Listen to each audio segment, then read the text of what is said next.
another episode of What If Mania. The panel of TJ, AJ, and Baldy are ready to extend on last week's lively discussion of Mount Rushmore, where, for the record, both AJ and Baldy refused to put the excellence of execution on Mount Rushmore.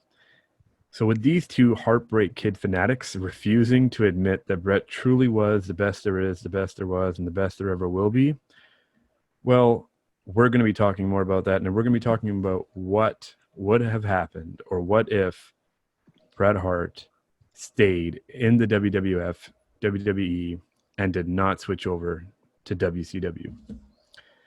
But, as always, we start with a check-in question to get things going. And today's, we could change things up a little bit. We're going to ask the panel, what is an underrated theme song you've always liked? So I actually came up with two. I'll start. I have one that is very, I think, it's not as known to many. And then I have one that is very well known and is always at one of my top, but I don't play it often. So you two ready to guess mine? We are. All right, I'm going to play about 5 to 10 seconds. Here we go. And again, I don't expect either of you to get this. I'm going to be pretty impressed if you do.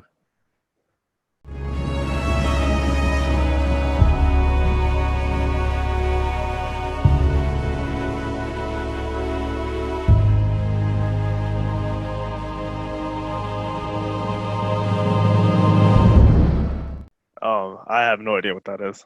I don't know. Sounds a little familiar, but I can't put my. I'm going to give you a finger on it. clue as I ready my next one.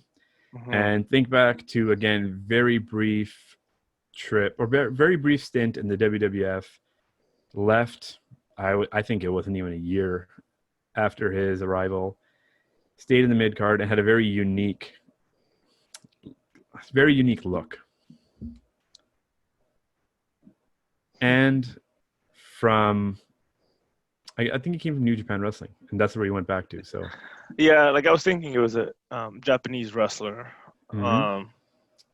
Is it's very Shinsuke-esque, before he came in. Yeah, that's who I was leaning towards in terms of that type of vibe. But I have no idea. Yeah, I don't either. It kind of sounds familiar, but I can't. How do you can't not put my know this, finger- Baldy? I can't put my finger on it. I really wanted to stump Baldy, so mission accomplished on this one. So who was it? That is a very iconic wrestler known as Hagushi. Okay, that's a good Do you one. remember him? He was I decked out remember in him. all white. He had Yeah. the whole lettering down his body. I remember him. Kind of. Again, very brief stint. Didn't really Yeah. do much. I think He had a relatively good match with Bret Hart. I think it was at the second in your house pay-per-view. They had a pretty good match. They pushed him quite a bit in Yeah. the beginning. I mean, he was like quashing some jobbers and stuff, but never Yeah. really took off. And then I believe he left after like Bradshaw got rid of him or something. Yeah. For a second, I thought it was the theme music of Great Muta, as Baldy sent me the match between him and Hogan, still trying to win me over that Hogan is the greatest wrestler of all time. And The only guy who's really excited to hear anything about New Japan Pro Wrestling on this thing is going to be Jay Sherville, who's going to be like, oh man, this is my invite right now to get in and start taking over. Yeah, no thanks. Oh no, like he can come, but not talking Ouch. about. Ouch. New Tell us what Japan you really wrestling. think about him. No. That was strictly towards the talking about New Japan Wrestling. I'm sorry, I have no idea what's going on with that. But Jay Shergill can come on to this podcast anytime. He is a great source of wrestling knowledge as I try to dig myself out of this massive hole. That was a great save. All right, I'm going to go with my second one, far more well-known. Both of you should easily get this one.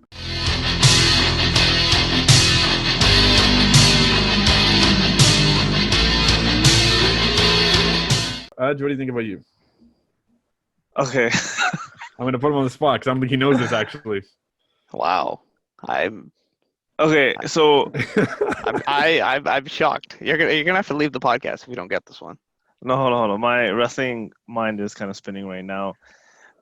Do you want me to give you a lifeline? No. No. Because my initial thought when the first little guitar riff was Legion of Doom, but I didn't hear that "Oh What a Rush" at the start. Well, So that it would have kinda- given it away. Huh? That would have given it away. So it was that? It was Okay, Legion okay, of okay. Doom. No, like the fact that there was no like what a rush, it kind of tripped me out. I'm like, wait a minute, like it wasn't there, but it sounds just like their theme music. But okay, thank God I saved myself for that one there. It is wiping the sweat off his head, Yeah. forehead right now. First the J thing, and then Legion of Doom. But that is a great theme music. Yeah, that's a great one. And Yeah. arguably, I think like the best tag team. That's what I was just about to say. Arguable, but I would say they're definitely in the top. I think Well. that's a topic for another episode, but I would definitely put them at the top. But I think there's a lot of other tag teams that would vie for that crown. Wow. All right. I guess. Okay, I will go second. Yeah, go for it. For me, this theme music, it's a clear one. Like it's not gonna be one of those ones that you guys don't know of. But for me, anytime like this is one of those theme musics where it could be used as a rap song, and it has, I believe, been rapped over. It might have been on a WWE Aggression CD. I'm not 100% sure, but the theme music is just awesome. It's not one that you always think about when you think of theme music. But anyways, let's get to it.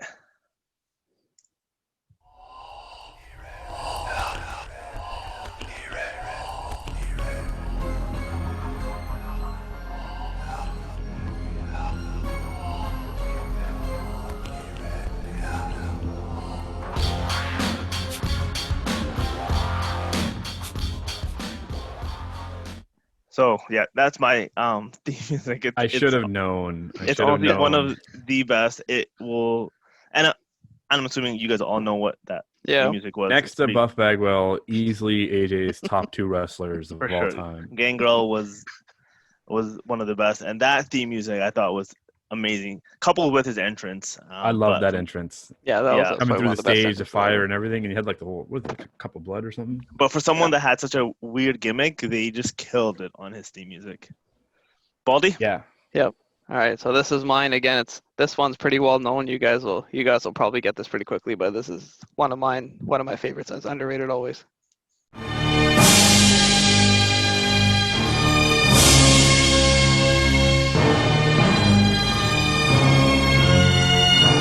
That is a great theme music. I would agree, Mr. Perfect. Yep, one of the best. This is Underground. Always been one of what my I favorites. remember most about that theme song in particular is always those epic promos he would cut, and how perfect he was. Yep. When he'd throw the football and catch the football at the other end. Yeah. Stuff like that. It was amazing, and I loved it at the time. That was some of the best sets of promos that WWE possibly ever did. Just he was perfect. I can't tell you how many times I used to walk my own hallway trying to do the whole like towel behind the back and spitting the gum out thing. The spitting the gum out thing is like, that's every day. Like every time you chew gum and you're about to spit it out, you got to do the Mr. Perfect thing. I got to look for a Mr. Perfect t-shirt now. Yes. Okay, so the topic for today, as TJ kind of queued up, Bret Hart and his whole exit with WWE. So I think what we plan on revisiting is what would have happened if he didn't leave, right? A lot of people kind of go back and think of his exit as what ushered in the Attitude Era, right? So I think it's only worthwhile to just go back and see what would have happened and where his career would have gone and what direction it would have gone if he never left WWE and went over to WCW. So before we get into that, I think, Baldy, if you wanted to maybe just kind of give a quick recap of the events that led to his exit and kind of what played into that. And then, yeah. So if you want to... So it all kind of like, things started to dwindle a little bit after Bret and Shawn faced off at WrestleMania 12 in the Iron Man match. Bret took a long time period off, and at that time he started negotiating with WCW, but he ended up deciding to come back to the WWF. Came back at Survivor Series '96 in November of 1996. Had a great match with Stone Cold, which started off then leading into 1997. And the original plan for WrestleMania 13 in '97 was supposed to be the Bret-Shawn rematch. So you always wonder if the rematch had taken place there, what would have happened come Survivor Series. But Shawn famously lost a smile, which led to Psycho Sid and The Undertaker for the title, and Bret and Stone Cold, and then ended up leading to Bret and Shawn at Survivor Series. So I think with WCW winning the ratings at that time, WWF was was losing, and Vince was losing a ton of money, and then the 20-year contract that he signed Bret to, he told Bret, hey, I can't afford to pay you that contract, and if you can get a better deal from WCW, take it. And then that led infamously to the screw job, and then Bret going to WCW. So Okay. So yeah, I mean that's a pretty fair recap. So kind of leading into Survivor Series, though, I think so. There was a lot of kind of questions up in the air with like whether or not he would go, and like when you go back and watch some of those documentaries, he kind of talked about how he was kind of on the fence that like yeah, like WCW was offering him a lot of money, but like a lot of his legacy was with WWE. They have they've built his career and his character the right way, and he's kind of seen how WCW has handled their wrestlers, and with like Hogan kind of running the show there, he was very skeptical of going. Why do you think? I think maybe I'll kind of pose this question to both of you guys. Why do you guys think he ultimately ended up going? Do you guys think it was solely because of money? So maybe I'll start with TJ first. Money had a big part in it. I think it's tough to really say, but I do think a large part of it is him wanting maybe even Vince to be like, we want you here. We want you to be the guy. I mean, Bret knew the tide was turning. The up and comers were making their way. Austin was making a name. The Rock was up and coming. Triple H was making his name. So you did have this new era of talent that was going to come in and eventually start taking over a little bit. But in terms of then, I want to say money was a giant portion of it, but I still want to say that Bret, when you're willing to sign a 20-year deal, it shows that you're committed to the company that literally has been everything to you, and that you've started from the bottom and built it all the way up. And the fact that he was ready to do it shows that he wanted to stay. And Vince constantly coming back and saying, you know what, I can't afford you right now. With the way the business was and the way the WWE was at the time, this was right before the boom happened of the Attitude Era. This is before business took off, before they started raking in loads of cash. And at that time, it was understandable that Vince was very hesitant to throw that money towards Bret with how things were going. And maybe he did, I want to give Vince the benefit of the doubt here. Maybe he did want what was best for Bret, which is take the money and make the most of it. yeah, I think I'm in the same boat there. But this is quite a little bit off topic, but I found out something today just on Twitter. Somebody had unveiled that. So the screw job happened in November of '97. Apparently in December of '97, the WWF actually offered the Ultimate Warrior a 5-year contract, paying him $750,000 a year. So I find it interesting that, he tells Bret that, there's no money there, but then he's throwing around that kind of money to the Ultimate Warrior, trying to bring him back. So I think in a way he thought that, Is that a confirmed report? I haven't seen that one. I saw I'm actually looking at the contract right now. Like, I thought that it was a fake, but a lot of people have said that, yeah, that ended up being true, because he showed up in WCW in '98, and Vince Warrior was one of those guys that, Vince would always end up, coming back to him and, being like, hey, come on back whenever he wanted to come back. So I'm not surprised at that, but I feel like as much as money was a factor, I think, like you said, with some of the new generation coming up, I think he wanted to move on from Bret, but he just didn't want to tell him, hence why he said, hey, if WCW offers you more money, take it. So I think if there was a way, and like you said, with Bret's loyalty in the 20-year contract, if there was a way to backdate it, or if there was a way to make something happen, I think Bret would have been more than happy to stay. I think it was Vince kind of nudging him out the door. What were the numbers again? 5-year deal, 750,000. Oh, Warriors deal or Bret's deal? Warriors deal, because Bret got paid what, $2.5 million, almost $3 million a year for 3 years. So Warriors deal here, it says it was a 5-year deal. Minimum guarantee was 750,000 plus royalty. Okay, but again, vastly short of what Bret was making at 2.5. I was just gonna say that, yeah. So they don't even compare. So him bringing in Warrior at what would have been a discount to what would have been matching Bret, it's not too far-fetched. Yeah.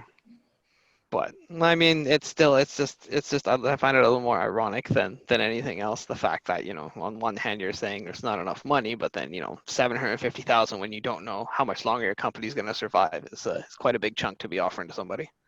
I agree there, especially with the track record of the Ultimate Warrior. I mean, the whole Warrior thing is a little questionable. I mean, it was still pretty soon, and a 5-year deal on top of that for a guy who has or was really flaky, and this is coming from a Warrior fan. And Yeah. especially if you think about that era, though, like, so we're talking about like the start of the Attitude Era where things were starting to get a bit more edgy, and like, Even where do you before, it guys think wasn't that? just there actually. If the contract deal was in December, this is before Attitude kicked in. Right, but I mean, the content was starting to get a bit edgy, right? Because even when like Brett was still there, he had been kind of complaining that the content and just the things that the people were saying with like Sean and Triple H, he wasn't comfortable with it, right? And so like, if you guys were kind of picture Ultimate Warrior in that setting, I don't really see how he would fit. But anyways, I think Brett um, said he was uncomfortable because they were baby faces and they were doing these sort of antics that typical baby faces wouldn't do. yeah, I could have misread that quote, but yeah.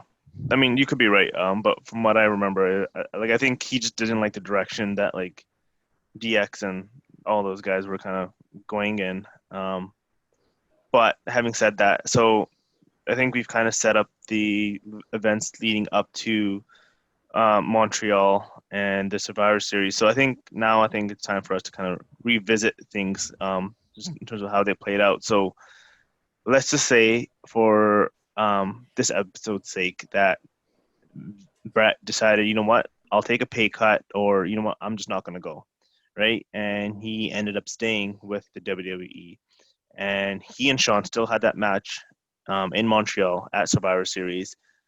How do you guys think his reign or his career would have gone differently had he stayed at WWE? So let's just say, for argumentative sake, that their match still happened. They still fought each other. Who do you guys think wins, and how do you guys think the career of Brett kind of shapes up leading into the next WrestleMania in '98, where we had Austin versus Sean with Iron Mike as the referee. But if Brett stayed, how do you guys think the events would have played differently? Baldy, I'll start with you first. I would have liked to see obviously, you hate to see pay-per-view finishes in a schmoz, but the original somewhat idea that was pitched for the screw job where, DX comes out, the Hart Foundation comes out. So if we're thinking long-term booking, I would have liked to see that match end, without a winner. And I would Okay. have liked to see them have a rematch at the Royal Rumble. And this time Sean wins, but not without controversy. And then I would have liked to stick with the original plan of Stone Cold winning the Royal Rumble in '98, and then at WrestleMania it ends up being a triple threat match. I think that would have been Ooh, something really great to see. Like, I feel like you couldn't have cut off Sean and Brett that quickly, but I also feel like Austin, he had the momentum he had. He couldn't have been pushed to the side. So I would yeah. have liked to see all three in that match. But then obviously, Austin ends up going over at WrestleMania 14. Whether or So not Austin wins.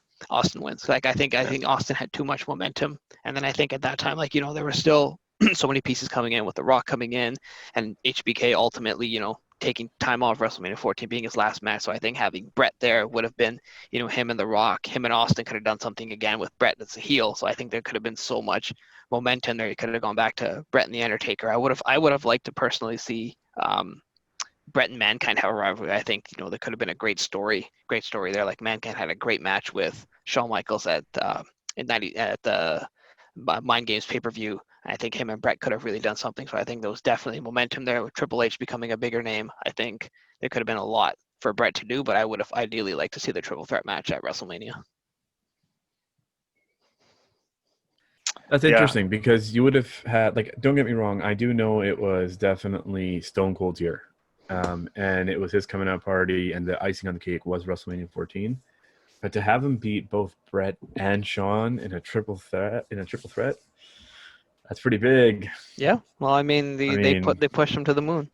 And I mean, I'm playing hypothetical with, Brett staying, but if Sean's back injury being what it would have been, like, I mean, he hurt his back against the Undertaker in the casket match at Rumble '98. So maybe if he's fighting Brett, he doesn't hurt his back. So maybe he ends up staying as well, and things go different. But I think, like, again, I go back to what I said in past episodes. There's some guys that don't need the title.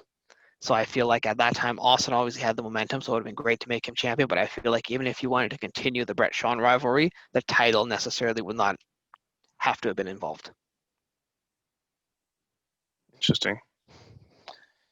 Yeah, I mean, I like that angle, and I think we all would have loved to see Brett, Shawn, and Austin um, at a WrestleMania. But my question to both of you is: so based off of Baldev's or Baldy's kind of match booking there for WrestleMania, and just kind of the events leading up to it, are you then saying? So are we basically saying that there is no Vince McMahon character? Because the whole character of Vince McMahon kind of was spawned at Survivor Series with the screw job.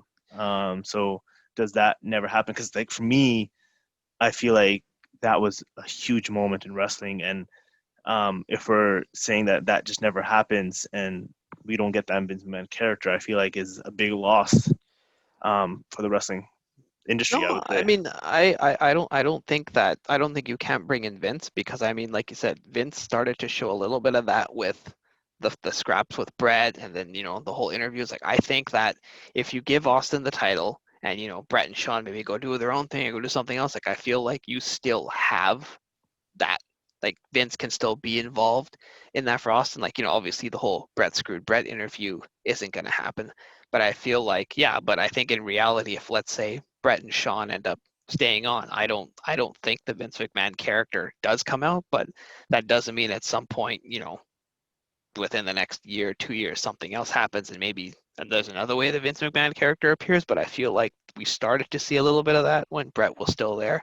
Just you started to see Vince get more involved. You started to see him get a little more physical. So I think the seeds were planted there, but I think maybe necessarily it may not happen right away Yeah. because Brett didn't screw Brett, but I think there may be a build up to where the Vince McMahon character can still come on.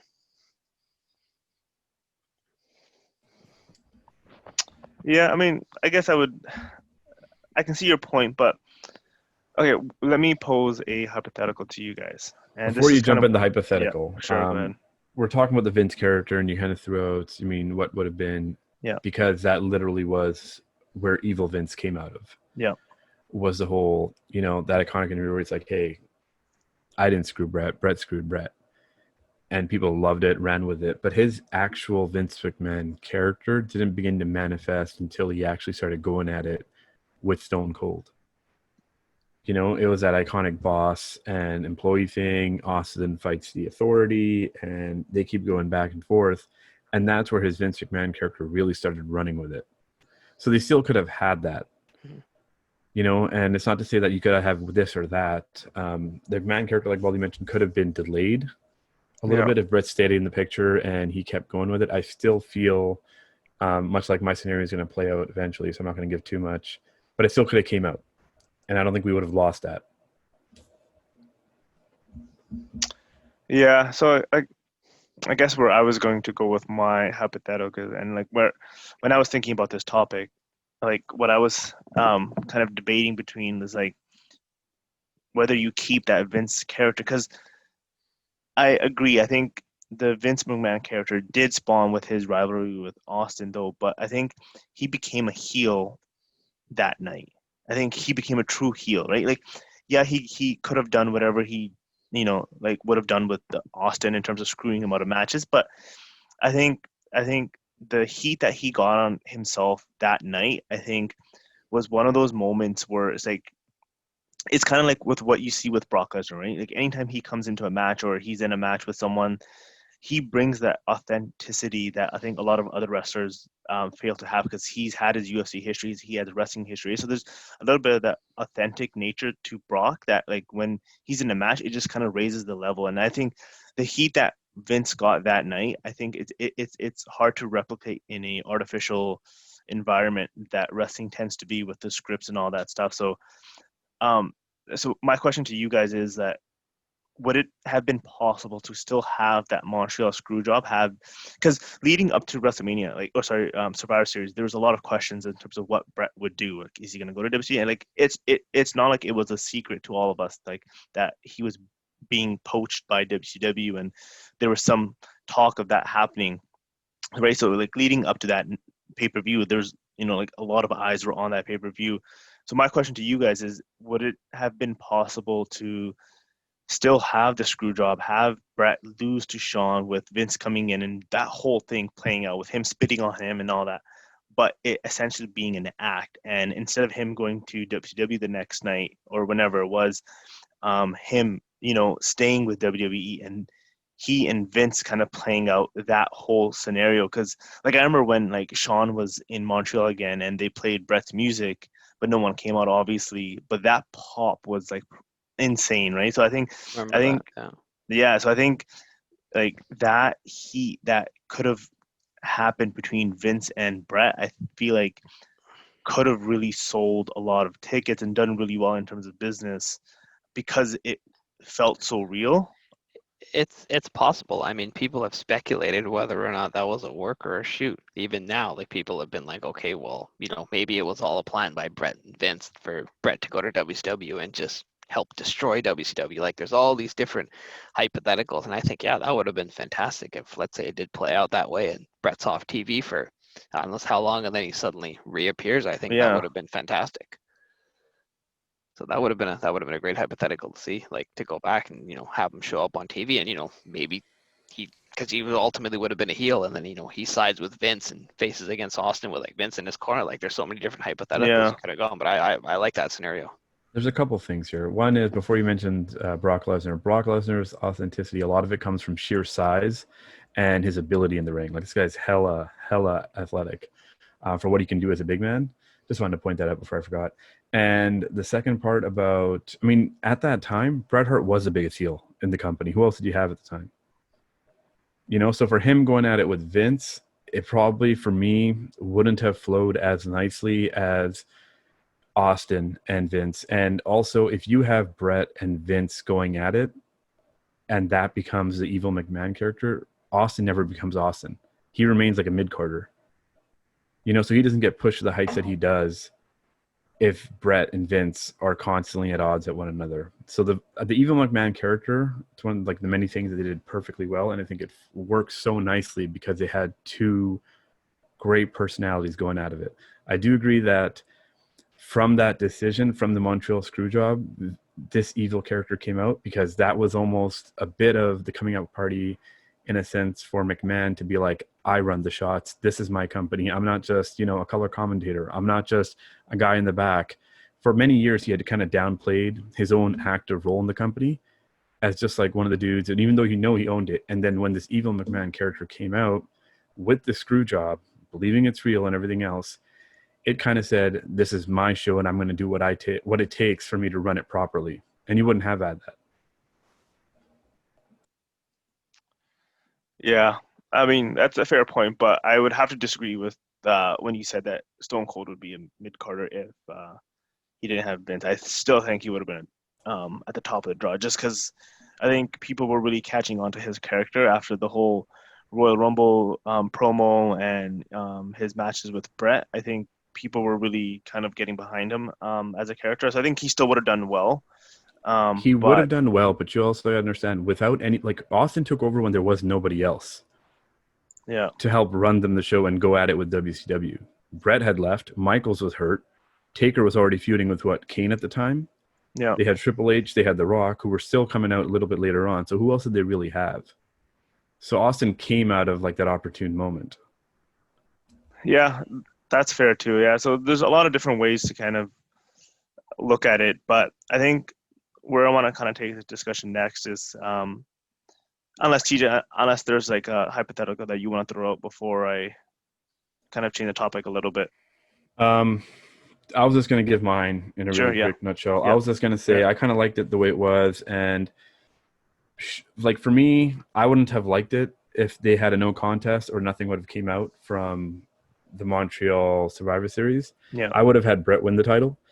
I would have had, because I mentioned Bret's already the biggest heel in the company at this time. He has been for quite some time. And you go at it with Royal Rumble. I think he carries the belt over to WrestleMania. And in WrestleMania 13, you have this epic match, my favorite, clearly from last week's episode, of Austin and Bret.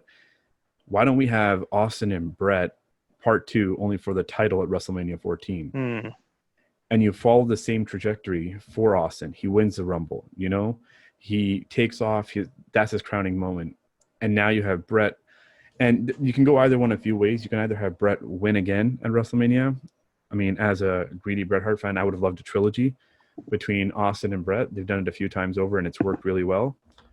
Or you have Austin win the title, as he did with the whole Mike Tyson thing, and then that becomes almost the passing of the torch. And it's Bret Hart, the top guy of that era, top guy from any time, saying, Austin, I now acknowledge you as like the main guy. And again, this is a heel winning. Austin's babyface. It kind of worked in so many levels. Yeah. Yeah. Okay. I like that as well. And so basically what I'm kind of getting from your guys' hypothetical is that you guys feel like Bret would be able to still, and granted, like he wasn't in his prime, but he was still at the top of his game. I would say that you guys think that he would still be kind of running cards with Austin, Shawn up until WrestleMania before he took his break, and then The Rock once he kind of had his rise in the company, that you guys feel like Bret would still be able to kind of carry his weight in terms of like main event bookings? Oh, definitely. Like, I mean, Yeah. I think WWE would have been crazy not to build on, like T just said, what Bret and Austin was at WrestleMania 13. Like, I think that would have been an ideal scenario where they have the rematch at WrestleMania 14 and Austin goes over. But I think the match could have been just as good as the first one. I have no doubts, if it isn't apparent already, in Bret Hart's ability to carry, and I would think he would still have the best years ahead of him had he stayed in the WWE. And I think he would have done amazing things, both with Austin, both with The Rock, with Triple H, and all these guys. Imagine Bret freaking versus Kurt Angle, like iconic. Yeah, that's one of my dream matches. So about that, because Kurt Angle kind of came into the business a bit later, and kind of where I wanted to go next with his kind of career. How do you guys think Bret would have fit in with the Attitude Era? Because kind of like what I was saying before, like things did start to get pretty edgy, and everyone's character, if you kind of go back to that era, did have a very strong edge to it, and it was like I know people tend to call it the Attitude Era, but it was kind of like a reality era where a lot of the like the heroes and the bad guys that we had in the 90s kind of went away, and you just kind of had like these characters that resembled a lot of like real life characters, and so do you guys feel like his character, the way that we remember it, would have fit in well with the Attitude Era, or do you think he would have a like difficult time adjusting and kind of finding his place? I don't think he would have had a hard time. Like, I think that if you look at the end of his run, like how he was a babyface in Canada, but he was a heel in the US, I think he could have built on that. Like, you talk about reality, and I think just continuing to build on that, and then the hate he would have got in the US, like with him cheating to win and just continue to bash the US. Like, I don't think he would have had to do some of the other things that some of the other wrestlers had to do. But you don't think that would have got like you don't think that storyline would have gotten kind of stale with him like kind of bashing on the US? You could only do that for so long.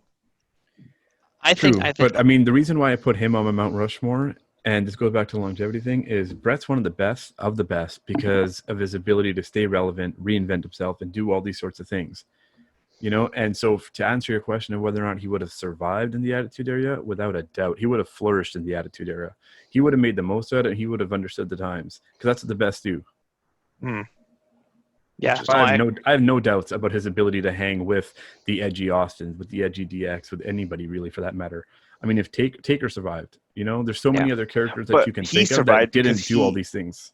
But Taker survived because he was able to change his character to the. Well, that's because he wanted to change his character. If Bret wanted to change his own because he felt like he was getting stale, and he's like, "Yo, I'm sick of this. I want to do something else because I've been doing this for 10 years." I'm sure at that point, being the top guy, the top heel, or whatever, he would have had the luxury to go up to Vince and be like, "Yo, let's do a change up, something completely different." And Vince would have been like, "All right, man, I'll let you run with it."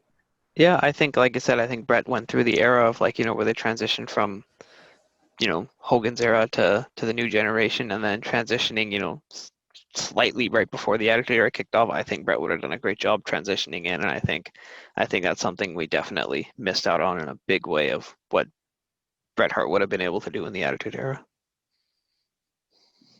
Yeah, I think I would agree. I think his mic skills would have needed to be improved, just in terms of being able to kind of keep up with it. But I think that's fake news. That's fake news. I think a lot his of stuff mic skills were superb. Okay. I think a lot of the stuff that we saw with his whole like I hate US. I think seeing that, I think he would have done well, because I think he did command the stage and, did kind of give it a bit to the fans and whatnot. I think so. I do agree. I think he would have been able to do well in the Attitude Era, and it's a shame that we never got to see that. As a build up to Austin at WrestleMania 14, he could have gone at it so hard with the fan base, and it's like, you're cheering this guy. Like, this is again an extension of, I don't get it my way. I get mistreated. This is unfair. You guys should do better to me because I carried you guys. Yeah. No, I think it would have been a lot of fun to see. But it's a shame that he didn't stick around and ended up going to WCW. And unfortunately, that whole run was a bit of a ball drop. I don't know what to really make of his whole run with the WCW. It was just really unfortunate. Can you imagine if they did the whole Austin thing and then he pairs with Vince McMahon? You know? And now it's him and Vince in cahoots fighting against this up-and-comer Austin. Who the hell does this guy think he is taking over? There could have been so many different ways they could have done that. I agree. Well, that concludes episode, where are we at? 3? 4? 4. 4, wow. 4, episode 4. Do you guys want to kind of give up what we're going to talk about next episode, or do you guys want to keep that kind of close to the vest for now? Well, we usually leave that to TJ. Whatever comes to his mind at the end, we let him see what he wants to do in the following week. I want to kind of keep it open. I think we have a few different streams. We still haven't touched upon tag teams. We haven't touched upon so many other divisions that came out. And let's just leave it open-ended and almost make it an element of surprise for the next one. Way we're not boxed in, because I know that's what I did in the first episode. All right. Well, that concludes episode 4. Kind of ran through what we would, or how we would book Bret's run with WWE if he had stayed post Survivor Series in '97. All right, boys. That's another episode in the books. And AJ still thinks Bret Hart wouldn't survive in the Attitude Era. Boom.